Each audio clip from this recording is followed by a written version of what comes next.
sheegaysaa $800 tig lagu gooyo Dubai lagu geynayo the fuck yaa ka raqiisan naagtaasito taas ba hadhowna inay heeso soo qadanaysa cadow dunidan inta joogto waxa la yaabto ayaa arkaysaa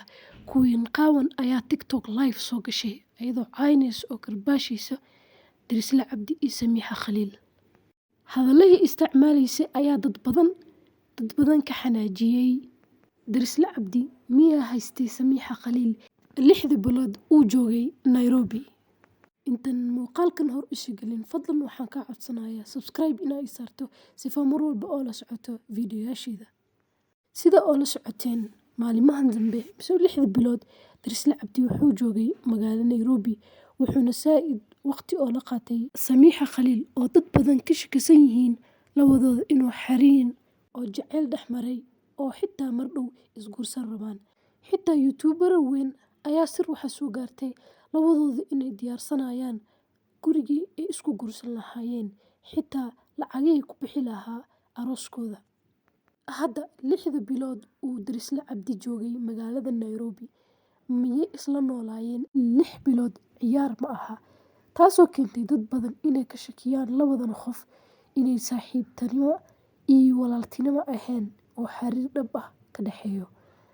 Queen Qawan oo ku caysay Samiixa Khaliil in ay tahay gabdhaha jirkooda ragga ka gata sifay u helaan visa mid kale waxay ku caynaysay visa Dubai miyay jirkeeda u qalmataa qof walba ayaa goon kara maxay hoos iskugu dhigtay Queen Qawan said ayay live-ka ugu karbaashtay Samiixa Khaliil mid kaleeto Darisla Cabdi iyo Samiixa Khaliil waan ogsoonahay in labadooda xiriir ka dhaxeeyo laakiin aanan iloowin dadkan inay dad islaam yihiin Soomaali yihiin caan ah magac leh dad ka dhasheen magac leh dad ka dhasheen diin leh just because way isla socdaan mise xiriir ay yeesheen ma dhihi karno labadan qof way xadgudbeen xariga Ilaahay waan ogsoonahay laba qof markay is jecel yihiin isku dhow yihiin mararka qaar shaydaan ayaa saddexeeya laakiin aan ogaano dadkan waa dad islaam ah qofka marka aragto meeqa isla socotay 6 sano 7 sano 5 sano oonan weligood xariga Ilaahay dhaafin qof walba labadan waxay ka muuqataa diin ma dhihi karno maanta dhalinyaro caan ah waaye waxay rabaan ayay sameynayaan mise dad diin ka muuqata ma aha qof walba ma ah waxa ku aragta TikTok ah mise waxa ku aragta YouTube ah in aad commenti kula soo aragta aad dhahdo waxay Queen Qawan sheegayso waa run Queen Qawan waa ogtihiin waxay jeceshahay dadka ka sharafsan dadka ka magac weyn inay mar walba shaarka ku dhagto si views u hesho waxaas ayayba ku caanbaxdawa haddaa aragto dumar kale wax ku caynayo inta badan ayadaa waxay sheegayso ayadaa maanta qof walbo Samiixa waxaa waaye gabar sharaf leh xijaaban si walba muuqaal qof la dhigto ku dhagdhagin laakiin Queen Qawan ayadaaba Queen Qawan ah oo maanta qof walba war xitaa joqoraaga adduunka ugu hooseeyo ayada ma qaadanayo wuxuu u qaadanayn waxa waaye qof islaam ah waa inuu labisto oo xijaabto una TikTok live soo galin asagoo qaaban oo ogtahay boqolaalan ajaanib ayaa daawanayso subxaanallah qof muslim ah haddaa arag qof muslim ah waa inuu qofka kale ka ilaaliyo afkiisa hadda waxaa arkayseen muuqaalka Queen Qawan Samiixa Khaliil si u haysatay meel hadal may una u qarnin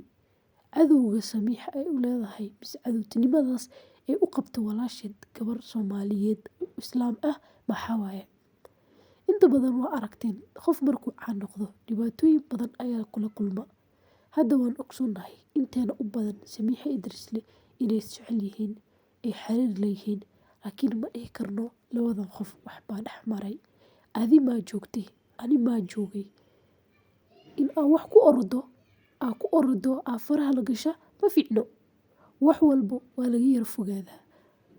wax walba laguma ordo oo commentiga laguma qoro waxa Queen Qawan ay sheegayso waa run waa saas waa kan iyo kaas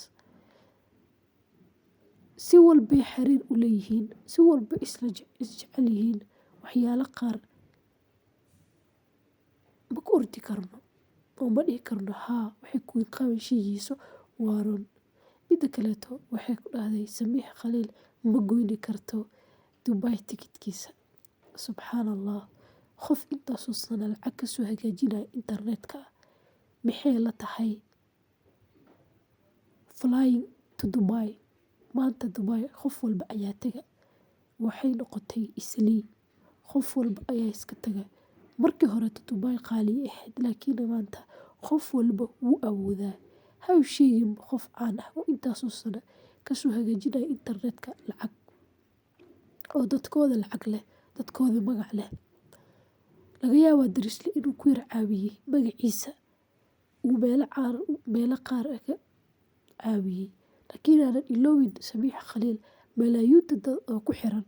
oo daba ordaan oo maanta haddii qufacdo wax walba lugaha loo keeni karo. Mida kaleeto mar walba ee dumar ay wax samaysato maxaanan dhahnaa nin rag ah ayaa ka dambeeyey. War xitaa ma ogin miyaa ninka ragga dumar ayaa ka dambeysa. Nin walba maanta aragto gadaashiisa dumar waaye. Mar walba gabar horumar samayso waxaan ku soo qaadaa in qofkaas iyo qofkaas gogol dhaaf sameeyey sifay u hesho. Xitaa qaarkooda waxaa arkaysaa gabadhaas si u labisan tahay, si u quruxsan ma aragta haa gogol dhaaf ayay samaysaa, waxan ayay samaysaa,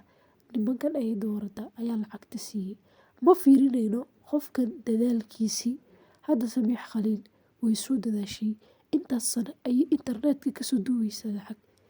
Miyaan dhihi karnaa Darisle Cabdi ayay la saxatay sifay u hesho tikidh xumo Dubai ah? Waa la yaab. Qof haddaa aragto qof kale wax ku dhawaaya, anaga Soomaali ahaan maxaan dhahnaa qofkaas asagaa iyo waxaas.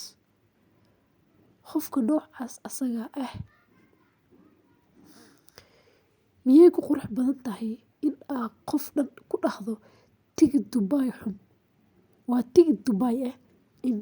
oo jirkeed ku ganacsata. Labadooda maanta haddii la soo saaro miisaan, Samiix Khaliil ayaa ka qaalisan oo intaasoo niman malaayiin doolar dhigayaan. Weligeedna wax quruxsan oo xijaaban oo asturan waa la jecel yahay.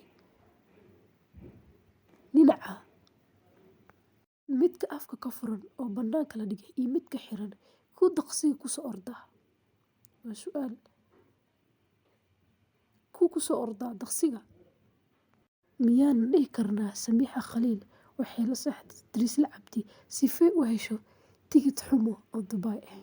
Queen Qawan hadalkeeda ay iska dhayso way fiican tahay inay ka fiirsato.